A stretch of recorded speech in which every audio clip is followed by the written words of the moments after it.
Okay, good morning, everybody. I'm Brian Kelly. I'm an associate professor of architecture here in the college. For those of you that don't know me, most of you, I think, do. But I'm going to introduce our lecture today. So this is the first of the, there's 3 lectures that are part of the Collaborate Studio as part of the first year that the Collaborate has been done. We have allowed each of the Collaborate Studios to bring somebody in to help kind of, I guess, fill in that content and to add unique perspective on the ideas of collaboration and also the content of the studio. So today, joining us is Wendy Falk. The endeavors of Wendy Falk, I'm going to read a bio from her website, so I'm not going to be looking up at you for a little while. It's only about 35 minutes long, so just hang on. The endeavors of Wendy Falk research-based ventures are dedicated to the creation of designs interlaced with principles of procedural-based mathematics, logics, and material studies within the field of architecture, digital media, and design. Her designs are substantiated through explorations between the cross-pollination of spatial installation arts and novel architectural innovations embedded within the international urban cityscapes. Wendy Falk is trained as an architect, is a creative director and founder of We Designs and Resilient Modular Systems. She's the winner of the Autodesk Air Fellowship, which is the Artist in Residence, Young Cadre Award in 2015. Several other awards. I'm going to skip through a few of these. Young Guns Award, American Institute of Architects, Express Yourself Women in Architecture Award, Perspective, Selected Designer for the Perspective 40 Under 40 Award, and the Hong Kong Young Design Talent Award as well. She has a Master of Architecture and Certificate of Urban Policy Planning from Princeton University and a Bachelor of Arts in Architecture with a concentration in Economics and Statistics from Barnard College, Columbia University. Notably, We Designs has been selected by 20 Plus Change as one of 20 emerging Canadian design practices in 2011. Meanwhile, she's independently been selected as a Western Living Designer of the Year. The title is a Ones to Watch Maker category, and one of 13 for the Design Exchange Emerging Talent Awards across Canada. Along with her practice, Falk is an assistant professor of integrated design at Parsons School of Design. She's also a co-faculty member with Professor Jessica Kaur and Ketty, how do you say it? Maison Rouge. Maison Rouge, on a course supported by the Luxury Education Foundation, partnered with the Columbia Business School. In parallel with her doctoral research at Harvard GSD, she's involved as a teaching fellow for Copyright X under the guidance of Professor Terry Fisher from the Harvard Law School, and pioneer of the Digital Problem Solving Initiative with Peter Suber at the Harvard Law School Berkman Center for Internet and Society. Her doctoral research is an investigative approach between intellectual property, issues of ownership, authorship, digital property, digital real property in the computational environment, an ethical, equitable application of technical methods within open innovation, digital fabrication, and commoditization for the built environment. She has also been invited to several AA, Architectural Association, visiting schools, South by Southwest, as well as other prestigious design workshops internationally. In her spare time, she's a founder and administrator of Code Collective, for her digital learning of digital media design tools which pose an educational and developing archive site to formulate the critical utility of digital design. And with that, she's also recently been co-editor of an AD journal from Wiley called Digital Property, Open Source Architecture, which is one of the main reasons that she's here, helping to kind of support the content that's coming out of my studio, which was co-edited with Professor Antoine Picon from Harvard's GSD. And this is the recent journal that's just come out that she was co-editor on. So with that, Okay. I would ask you to help me to welcome Wendy.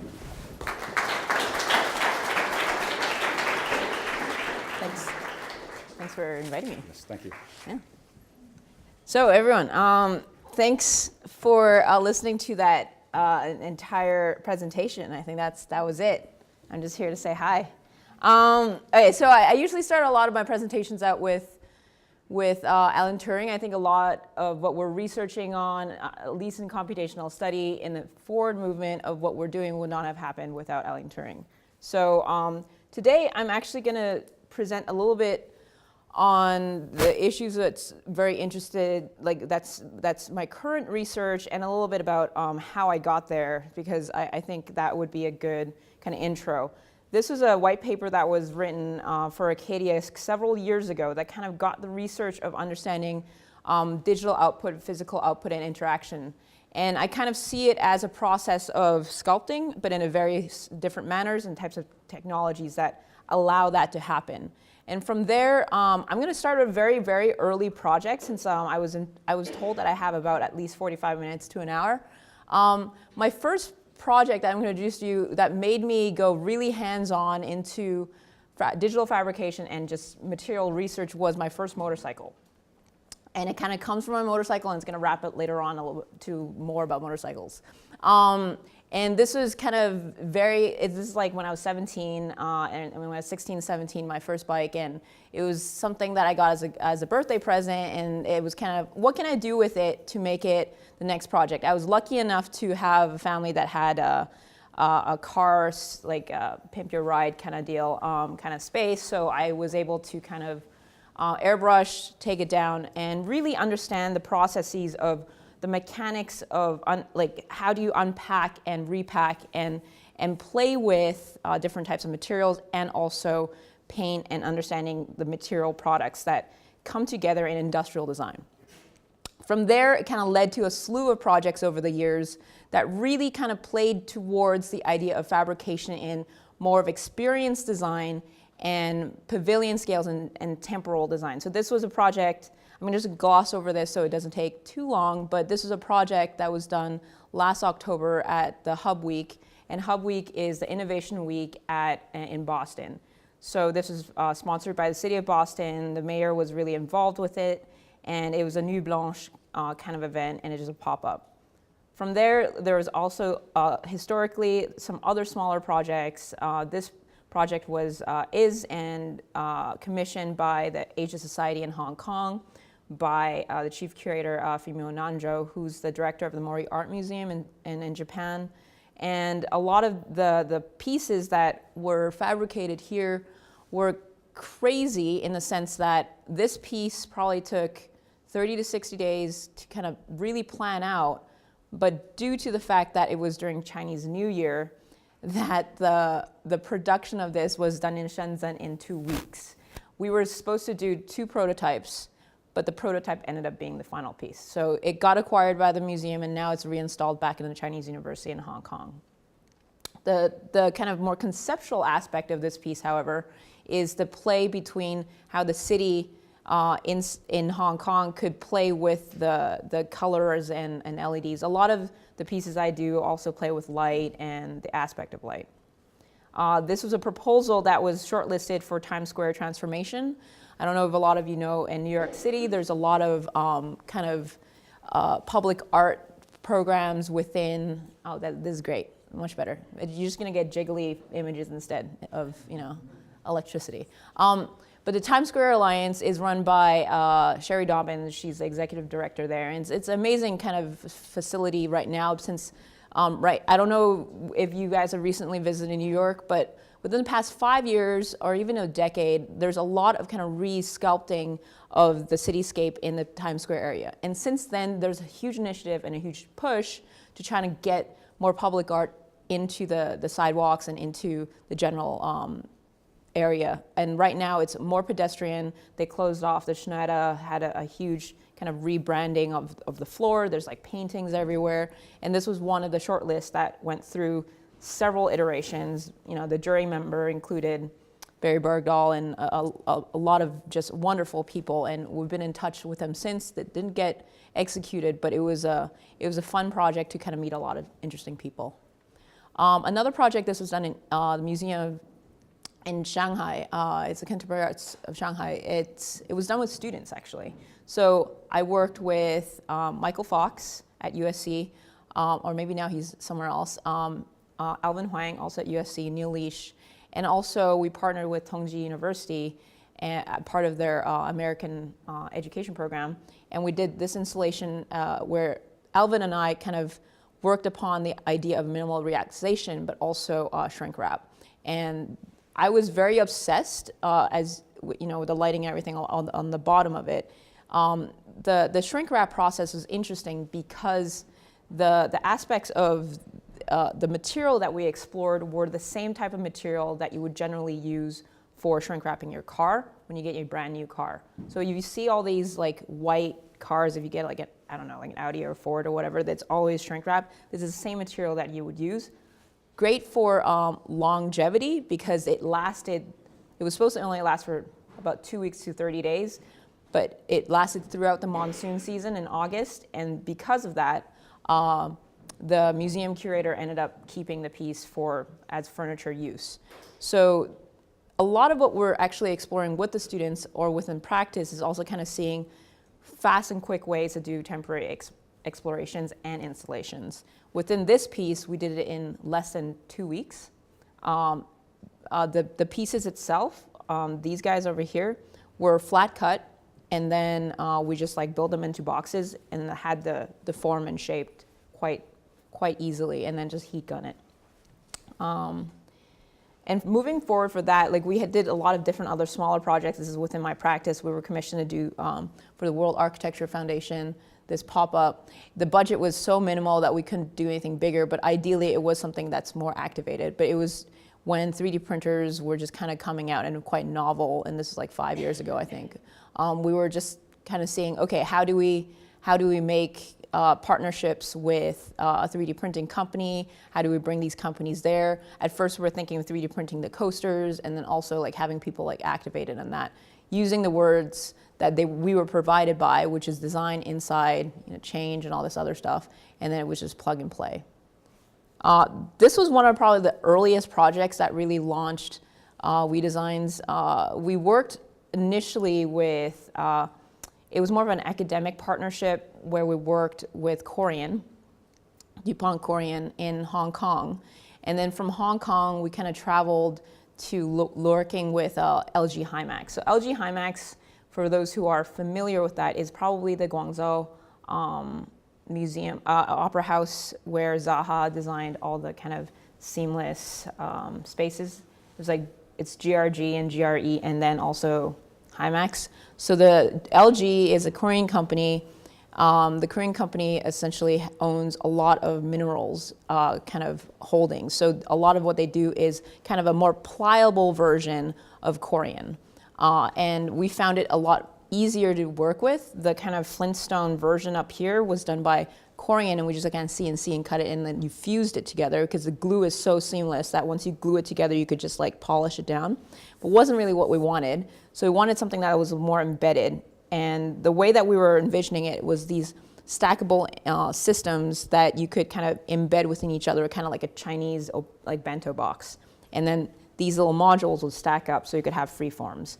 And in that sense, it worked perfectly with the LG thing that we used. We worked with a fabricator subsequently in Singapore, and we were trying to, at that stage at least, we were trying to kind of commercialize it.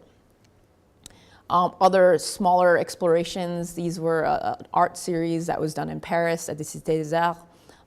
It was part of a residency that was funded by the École des Beaux-Arts in Paris, and then also in Fontainebleau, which is this kind of more classical program.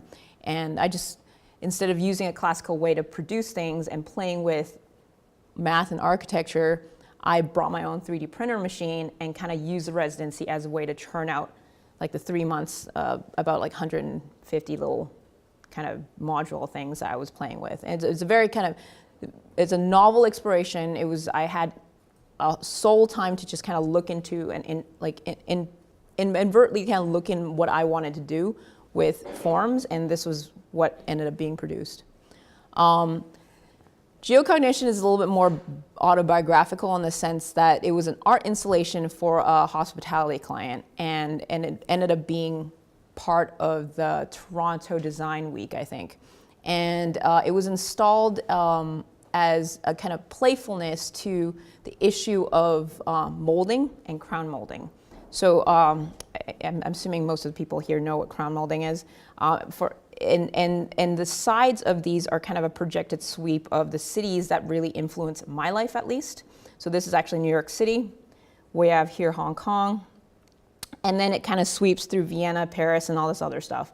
And so each kind of install was done as one city sweep, and there's a kind of temporal and linear aspect to how long the cities I've stayed in and all this other. So it's kind of poetic in that sense, but it was beyond that, it was also a very kind of great exploration of material. This was all produced in Houston when I was teaching there previously, and right next to the architecture school was a construction site.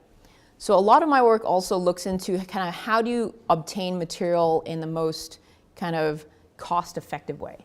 We went dumpster diving, essentially. Well, not really, but we worked with the contractor next door to say, hey, you have all this insulation foam and your building is near completion. It generally, at least in Houston and in New York also, it costs most construction companies more money to dispose of their waste. So we were like, why don't we take all your foam and we could produce something else with it? So the negotiation was quite well. It was an informal agreement, but we got free foam. And that was brilliant for us. Another installation also done with more CNC, more flat cut. So the way that we explored the CNC machine here specifically was looking at how we could do beveled edges and using very precise tooling for cutting on Mylar. But beyond that, the larger kind of interest here, this was installed in London quite a few years ago again, and it was part of London Design Festival.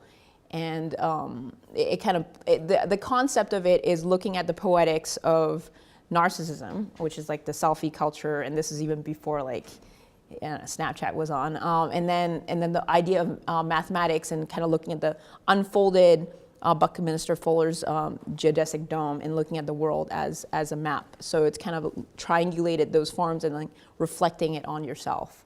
And that was the larger concept of it. But the fabrication iteration, as you could probably see right here, went to quite a few iterations before we kind of got to this one. But beyond that, it was also kind of looking at the playful tooling, which was something that I quite like. It's kind of using a CNC machine as like a baby laser cutting, right? So there's that dialogue that we always play with. This is a project that it was a proposal for Long Island City. I'm not going to go into it. So a lot of what the research that I do and I kind of promote to my students is that there's an architectural R&D feedback that we generally have. And whether you start off with digital tooling, physical explorations, and or other ways of material studies, I think there really isn't a wrong or right way, but there's a kind of design method that comes into play. Moving forward from that discussion, a lot of the work that I've been currently doing is kind of scaling up, but also looking at how data and ownership of data is kind of affecting our daily lives. So a lot of what I did in University of Houston, kind of straddling currently to what I'm doing now, this was recently published on Forbes, and there's like 2 other articles that look into smarter cities. A lot of the projects, for instance, this one I was working with a graduate student, is looking at how information and platforms, especially digital platforms, are transferring information from active city states. So this project, we were proposing using maps that you could actually get from the city and kind of archiving the data that bikers are using. So this is a map of Houston. The idea is that if you're a biker going around Houston, there's a lot of roads that probably have potholes or are not safe. A lot of times the issue with working with policymakers is there's usually a town hall, there's usually a slower process of getting your voice heard in the city. So the way that we were trying to communicate that was, can we get active data that was proposed with users on a day-to-day life? So let's say you're biking down a city, and then you knew that there was one road that you were going to get mugged regardless. Instead of saying, okay, I'm going to write a note to the mayor, inform him, all of this is going to be archived. So it's kind of like everyone here is a sharing economy. You bike down the road, you're informing other users, this is not a safe path, another path is better. And all this information would then get fed to your local policymaker. It's still in the works. We were able to get a lot of the information in the Houston area where we have Portland, Oregon as the next one, New York City, obviously, and Boston as other maps that we've been trying to activate. So it's an ongoing process, but I think it has kind of the potential of saying you're not only using it as Google Maps to kind of seeing which is the fastest way, but there's actually a feedback between user and city and also the maps. This is another project that was also looking at physical data and barriers. And again, this is a project that was done for Houston and especially for any city that has a lot of major traffic and driving distances. It made sense to kind of question the use of HOV lanes and space parking. And in the case study, the student, Tung, he's actually an undergraduate student, and when he first started, he didn't know any Rhino, he didn't know anything about data, and he's like, I think, second or third year student. And it was very great to kind of see him understand research processes. And I always show this project because I was actually quite proud of him, but also because of the rigor that he took as a seminar project. This is not a studio project whatsoever. And then he looked into kind of like, how do you actually maximize carpool lanes or minimize HOV lanes? And from there, the diagramming was very interesting, but the understanding of what new technologies are existing could be newly implemented within kind of at a next stage of competing to make a better system. So movable barriers is something that has been used and has been in research for many years. These are highway systems that are a technology that's currently in use in the Bay Area. This is not a render, this is an actual machine that they were testing out. So these are things that go up and down the bridge and trying to, if there's a need for one lane to be open, you would just like have this caterpillar go through it. And so the idea was, how do you take an existing technology and make it better, maybe on a highway system rather than on a bridge system? And looking at how data research could exponentially increase the kind of receiving of real-time data and kind of play towards self-activation. So the data research also looked into major banks of kind of traffic information as like MapQuest and Microsoft and Google, of which you know, but also Transtar, which is very specific to Houston, which is a publicly, it's like a civic-owned database. Next steps to that, obviously the question was, what are pricing comparisons? All data has a cost. All information is equitable. How do you then maximize the kind of understanding of, at a very undergraduate level, play towards, if your information is mined, how do you actually gain a profit from it? And, or in this case, how do you actually get the information and try to reappropriate it? So the larger kind of question to this project is, how is information tagged? How do you then reuse it? And how do you actually then start making of use of it? And so there's kind of a proposal. These are kind of preliminary. It's very basic. And it's kind of looking at self-activated barriers. Again, it's very high level. You're playing with situations where it potentially could work. It could be a rolling system. It could just be like lane distances. Again, it's not finalized. It's a seminar project, but I think the kind of thought process and the ways that people are playing with it could potentially be of use. So it's again, looking at unbalanced traffic conditions, what are the existing prototypes are there, what is the cost comparison. These are kind of very basic levels of understanding use. Next stage was also then creating something on the breadboard using processing and kind of playing with, okay, if there's real-time traffic, how do we then use it? Can you kind of simulate that in a kind of very 2D process if you don't want to build a huge prototype? And how do you actually maximize the time spent on that? As much as this class was kind of exploratory in terms of data, it was also a lot of tooling understanding because the student himself wasn't familiar with any of these tools. So it was kind of get him to a level where he could use many different tools, but also kind of learn which one is the best for him. So there's a higher pedagogic kind of concepting and prototyping.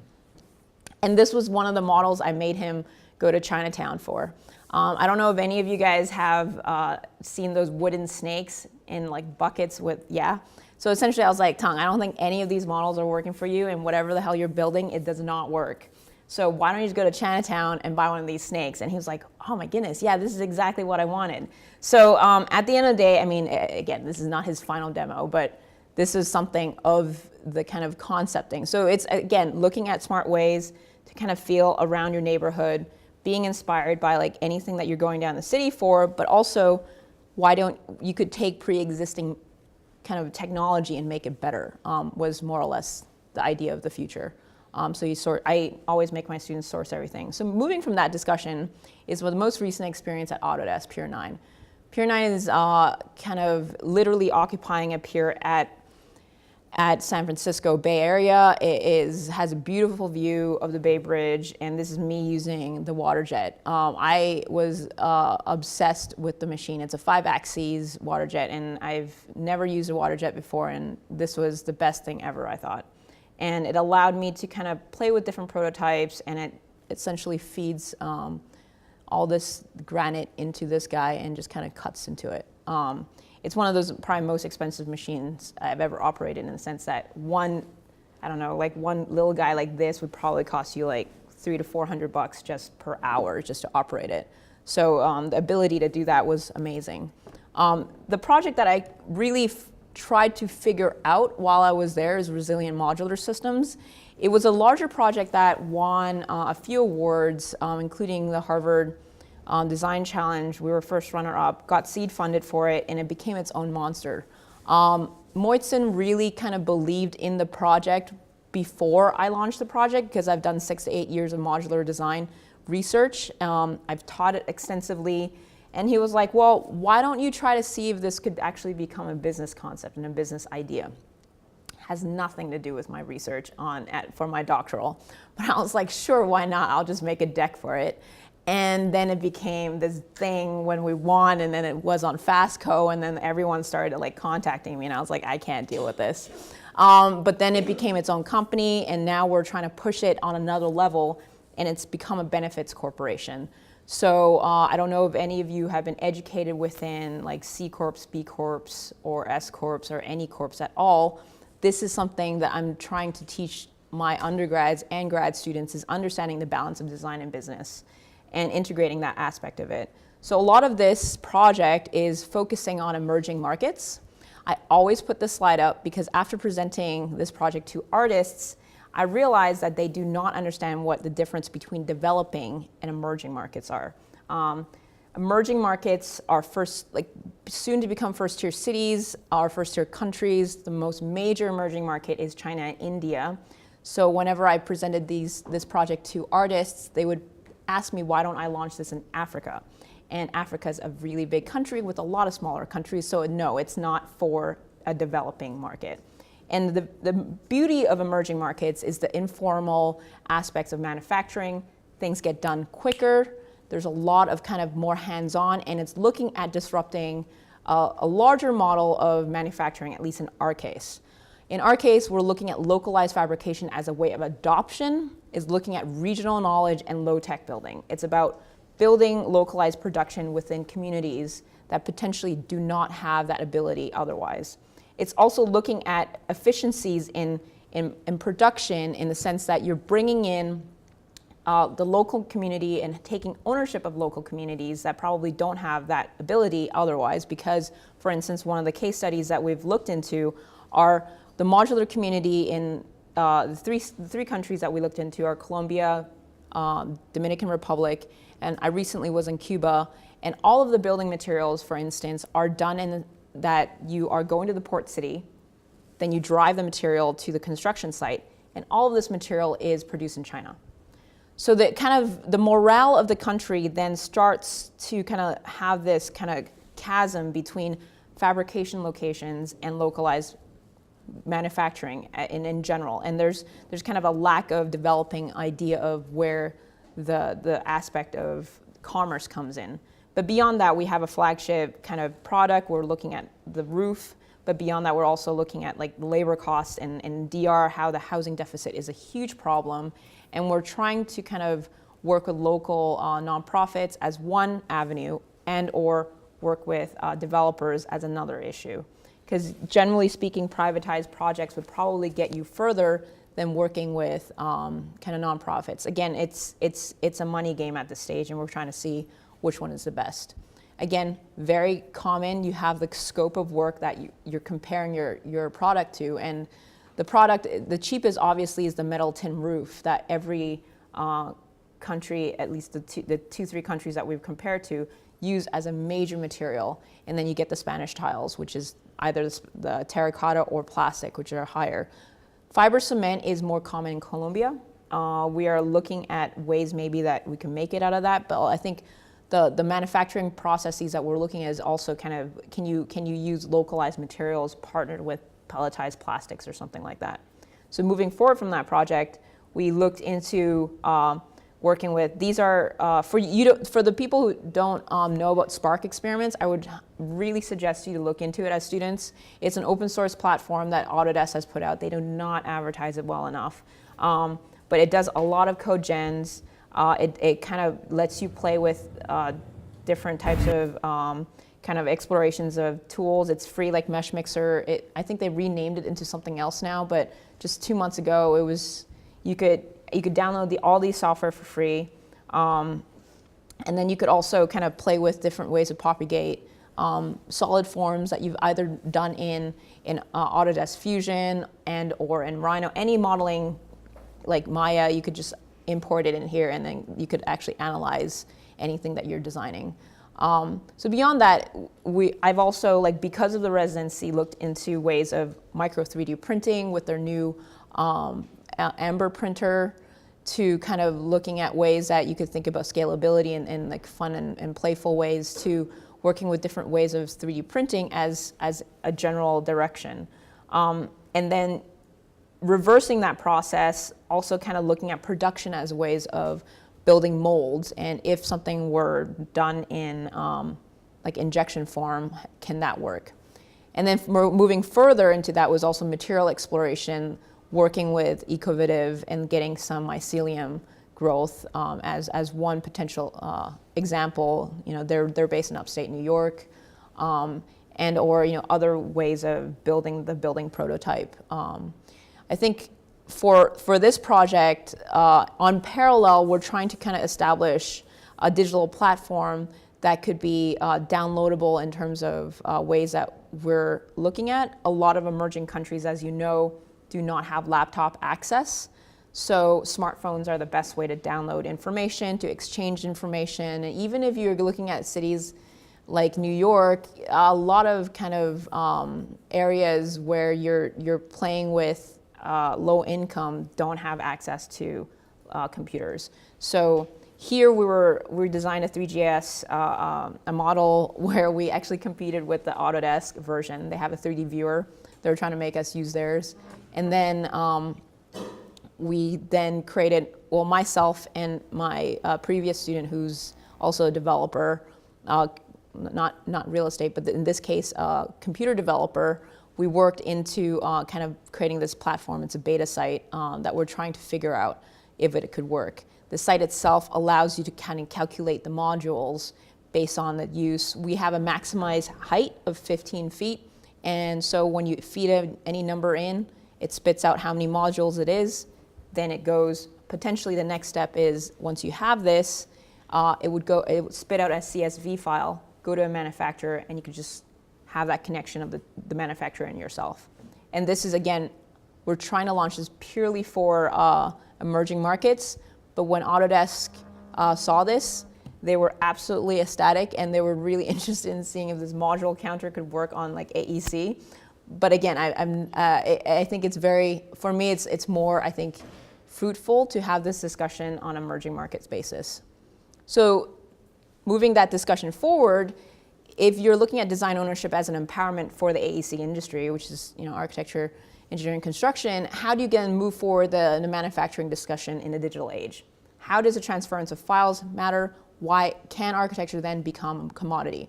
These are larger questions that are within the book, but also within the larger kind of ethical questions that I'm actually looking at. What happens if you were to send your digital file to a manufacturer in China, they reproduce 150 copies without your use and licensing? These are kind of larger questions that happen extensively in fashion for years. Forever 21 makes a business out of it, and they have a really good in-house lawyer team that deals with that. But architecture people in general firms, big and small, do not have that resource. So these are kind of questions that I am posing for the project, but also as a larger kind of discussion that goes beyond that. This video, I'm showing, can we?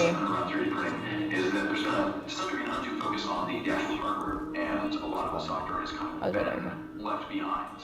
Should the same software that's making a hip implant also make airplane parts? So I'm just gonna play this video and like have you just watch it. Describing the entirety of an object, it takes a very long time to produce objects of more industrial scale. What makes Extra special is its ability to enable collaborative fabrication between a number of tools to describe that geometry in parallel. And when you start getting into abilities to parallelize fabrication, it dramatically reduces the time and cost of a lot of these geometries. We're building a very flexible industrial system. It's not just limited to additive. It has the potential to be able to do subtractive technology. There'll be tool changing, so you can switch tool heads, you can do hot staking, you can do pick and place. One of the unique things that we're doing with the software is we have an architecture that we call conductor player, where every bot is essentially a discrete entity, and we have a computer that we're calling the conductor, and the conductor is sending out jobs and coordinating what each member of the orchestra is doing. We want people to be able to use the parts in an end use case if they need to, or taking apart, printing it and casting it, or doing some other secondary process to it. My experience is really with kind of traditional manufacturing, and so machining or injection molding, and it can be days, weeks, months before you actually see parts in your hand. And so it's fun because what we're working on now, you design a part that morning, and that afternoon you can have the part in your hand. We've really dug into a lot of the problems that are holding back this technology. We've reapproached how the technology is thought of, how it's used, and we really believe that that's going to unlock a huge class of applications.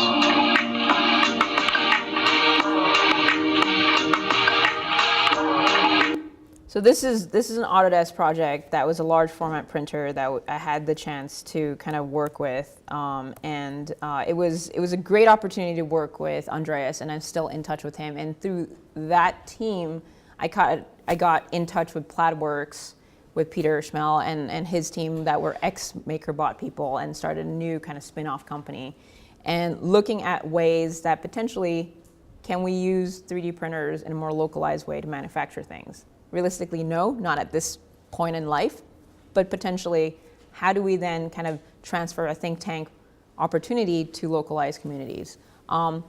Moving the discussion forward a bit is also kind of the discussion of, will automation take your job? These are huge questions I think every single person has been trying to write about, economists, policymakers, architects in general.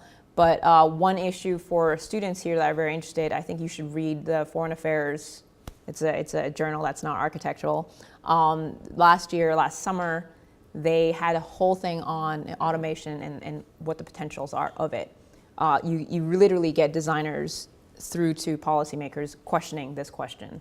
And so if this is a topic that is of interest to you, I would definitely look into it, where robotics stand. Again, it's Foreign Affairs. I think it's a May-June issue, 2015. And then from there, there's also like different kind of explorations of software that I'm personally trying to figure out and see if it's of use, is Dreamcatcher.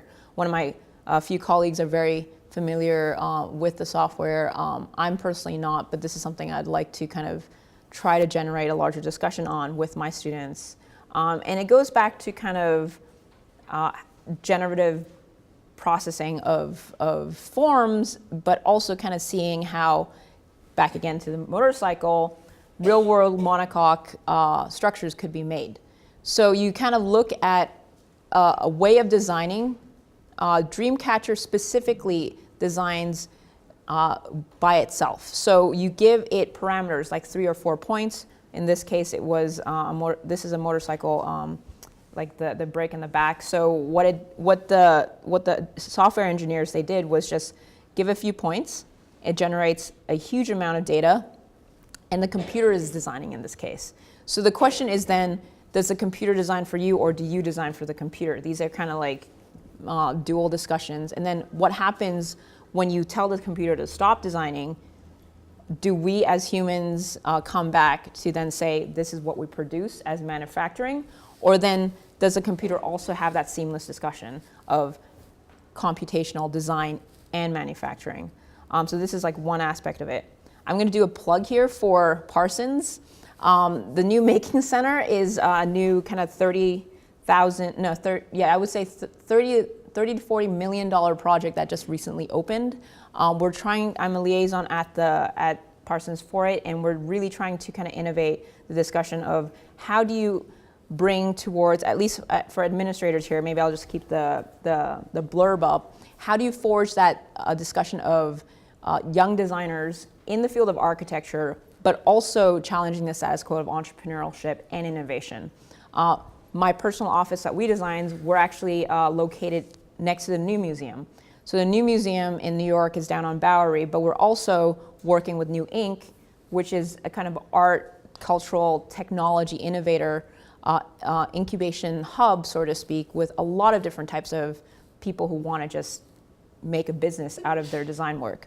And so in this sense, the Making Center is trying to push forward the discussion of a larger space that could co-work that's not only a fabrication space.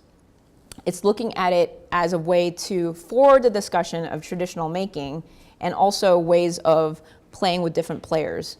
I'm going to show you a teaser here right now of something that you might not want to tweet about it because we're not allowed to talk about it until South by next year. But I'm working with 4 wonderful women on the issue of art and tech. And I'll just let you watch it. There's not much to speak about.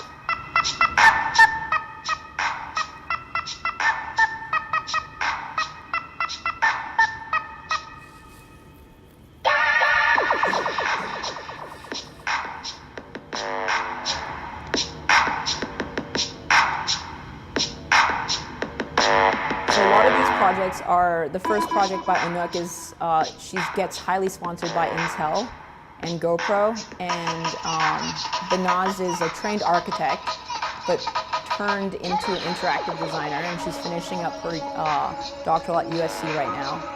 And a lot of her work is to deal with 3D printing technology and innovation within interactive sensors. And then Tiffany here, she was a trained dancer and performance artist, and a lot of what she does, this is her in the suit. She would partner with designers. This is a 3D printed suit that then engages the human slash kind of technological aspect, and the way that she performs it also kind of plays with technology in a way that is innate to the human computer kind of relationship. And there's myself, of which I look more into experience and architectural, and this is the project that you've seen earlier. So within what we're trying to do with the Making Center right now, and also kind of questioning the future of how making works, is how does making kind of become a cognitive diversity discussion, at least in curricula, and at least in a pedagogic means that makes sense to you as students, but also to administration as a faculty member. What does making mean in terms of the design process, and how do we then start using it in a more kind of synthetic way for maybe as a practice within architecture or within a business and feasibility. So a lot of what I'm doing as a role as an assistant professor there at Parsons is to kind of bridge a larger discussion of beyond what architecture or architects use as a way of using fabrication and making to just make your best final model or like midterm model or whatever you're using, is to fuse that generative discussion into a kind of something that's digestible for the future of the business of architecture. And I think a lot of times these days when you're having viability issues within firms and corporate entities, you have the chasm between the student, you, who are working extensively hard and know so much about robotics and know so much about 3D printing and the open source kind of downloading of information and kind of generating data from it, then you have a more corporate entity that sometimes does not have that relationship or the tooling. And you come from maybe a school that has a KUKA robot to maybe a larger corporate office that only has like a drill, right? So there's that kind of issue that you're having technology people and kind of the business aspect of design, and how does that actually play into the market research of it.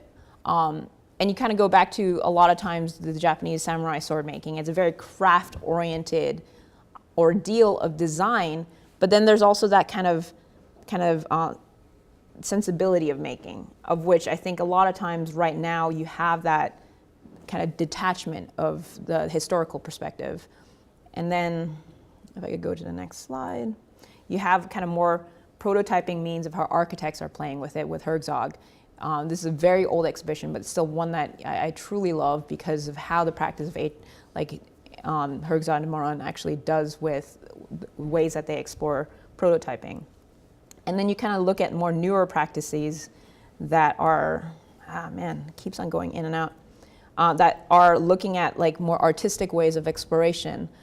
This is more or less the final video I'm going to show you, but Mark Wilson, he does a lot of this cool bioprinting thing, so I'm going to show you here.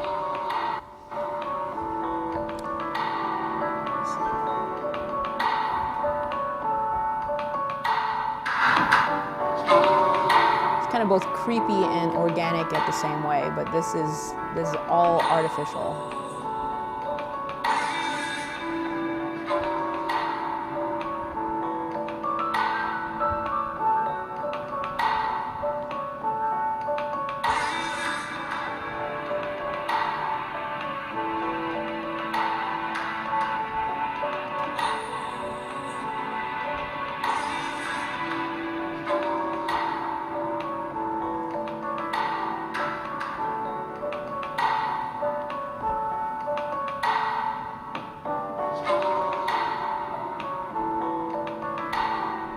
So it's again looking at like how artificial, not really intelligence in a sense, it's more of a material intelligence could react to a larger sense of the organic or real of human.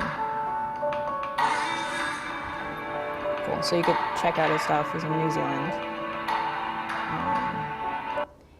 And so, yeah, that's probably the last slide I'm gonna show. It's not of my own work, obviously, but if you have any questions, I'll be happy to answer any of them. And obviously there's the book plug that I have to do because it just came out. Feel free to buy it on Amazon. And it questions the larger issue of probably my doctoral research and also the forward movement of a lot of prominent designers and writers and thinkers that talk about this issue. And if there's any questions, feel free to contact me. So yeah, thank you very much for inviting me.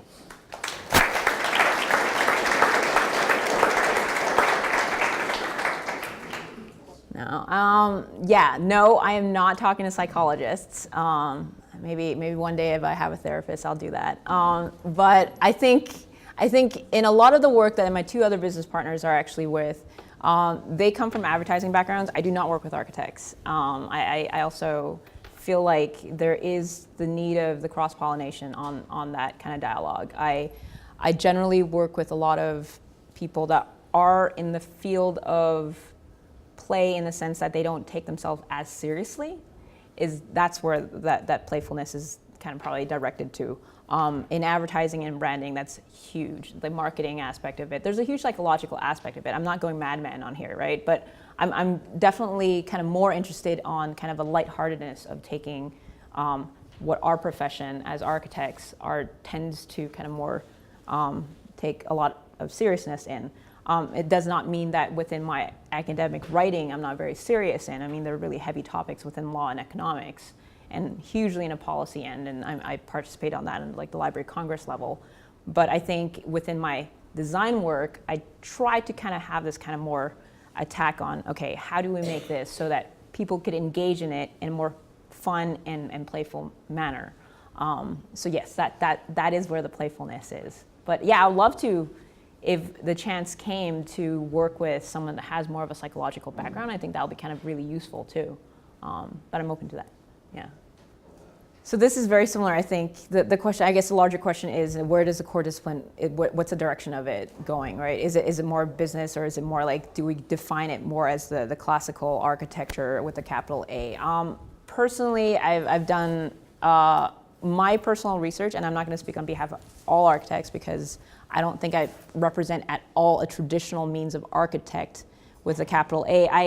I call myself a creative director of my own practice. I work with people who are not architects. I work with architects, and I work with engineers, obviously, like Resilient Modular Systems, we worked with AECOM. That was who we worked with, Proper Engineering and Company. But I think the field of architecture right now at this day and age is emerging itself, especially with new players that are coming out here. For instance, your students and whoever's going to go to Harvard, whoever's going to go to Princeton or whatever, you have a very different type of identity within each school. And this is something that we've talked about yesterday with Brian at dinner. I think larger schools are having a true difficulty in deciding what kind of genre they fit into within that. Even there's Dean's Talk every year at the Center for Architecture in New York that talks extensively of that. They invite all these different deans, Michael Speaks, all this other stuff. And I think the issue right now is students are much more savvy in establishing their own businesses. There's no question that, you know, probably one of your students here, by the time they graduate by 21, probably has a better idea than Rem had 20 years ago that would generate a better business model. And I think now students with digital technology, with the way that they can market their own projects, it's not very difficult to kind of run with a project. I think there was a difficulty on the apprenticeship model back, you know, even in Frank Lloyd Wright days or Corbu days, where you have to work for someone. I mean, you still do, because you have to get your NCARB, you have to get your AIA, but you could do it so many other ways. And like right now, even the licensing, you could do it digitally. You could have mentorships. It's just such a vast way of like acquiring skills, whether or not you go through lynda.com, whether or not you go to just self-taught YouTube people, right? I mean, there's just so many avenues that allow a student and allow yourself to be inspired. I constantly tell my upper level undergraduate students to kind of think beyond the box of what the practice is actually offering them. I think in 2008 and 2009, if you look at projects like Lowline, you look at projects like Plus Pool, like those friends and colleagues, they launched it because there was a stale, you don't have a way to kind of work for someone and gain like actual finance, right? So I think with now the day and age of technology and streaming and Snapchat and, you know, you're just Instagram story, whatever. I mean, people are generating their own brands. They're generating their own dialogue of what they want to do. And I don't really feel like the traditional means of architecture is the same. This is actually something that is highly kind of critically looked upon even right now with some of my colleagues that share our office. So like our office is kind of in three spaces. We have this front office with like a bunch of startups. And then we have, I don't have a map here, I should have downloaded it. And then we have kind of conference room that we share with them. And then there's like the GSAP incubator, which is the first Columbia incubator for architectural knowledge. And then we have our office in the back that we share with another branding company. And so the way that a lot of what we work, we work with ourselves, but we also kind of consult with other companies that are not doing what we're doing. And I think that's the beauty of it, right? There's that kind of pulling of ideas. You know, you grab a beer, you go to get your tea, and you know, that guy could be just inventing the next electric guitar, and then you're going back to your room and you're like, okay, well, how does it actually play into maybe the pavilion that I'm designing that has a sound component? I think these kind of ways of coexisting really is pushing the field of architecture. I do not think we're in the genre of just purely drafting toilet fixtures and handrails. That gives you a skill of good technical drawing, but as a business model, I don't think it's really as functional anymore. But that's just my opinion. I think it's absolutely relevant. And I think I talked about this also yesterday at dinner. I think the first class that I'm a little bit of I'm the poke the bear type of student. So I never really traditionally I graduated undergrad a year early because I was bored, and I was like, I'm never going to do academia ever again. And now look, I'm like doing my doctoral. So it's kind of, the issue was I was very interested in architecture, but I was also very interested in kind of the parallel side of how do you run a business with architecture. So I did an undergrad, this is like years ago, I did architecture and economics, right? So it's understanding like how do you hustle the way of business that could be brought into design that could take the technology or whatever you're doing to the next level, and then having the curiosity to push it. So I personally think yes. I mean, it's very valuable. I mean, if you look at the average architect out there, I'm not even talking about like people I've worked with, pretty horrible business kind of generators. They're great at design, but I think architects need a better savviness on understanding how business is run to get a better way of structuring themselves and putting themselves back on the map. Because I think a lot of times right now, the reason why economically a lot of firms aren't doing well is because they don't really have good CEOs that are running it or COOs that are running it, of which, why is a startup making more money than an architecture firm? I don't understand. You know, like why is a 25-year-old making more money than a 65-year-old that's been running their firm for years? So these are kind of issues I think are more core to, again, back to the business model, looking at your practice more critically in a more kind of, I would say both policy-ridden way and also kind of a way of structuring your business. And that's one aspect I think architects could truly learn within the kind of the equitable model. But I don't think that would fit on every architectural business, because then you'll be a little bit more sold out on the model too, because then it won't become a design firm. But a lot of what I'm trying to learn from my two business partners is how do you take the agency model and restructuring it into a more architecture model. Agency meaning kind of RGA, JWT advertising models. Why are they running such a good wheel in many years of generating great clients, but also innovative one-offs that could go beyond design? So yeah, it's for me, I'm also trying to figure it out as much as you guys are learning at school. I think it's a very interesting discussion, which architects are sometimes a little bit, they take too close to heart the ownership of what architects should be doing. But I think there's a lot of kind of inspiration that you get from other fields. Yeah. Maybe one more question if there's one. I guess that shuts it down. That's good. All right. Thank you, Wendy. Great. Thanks.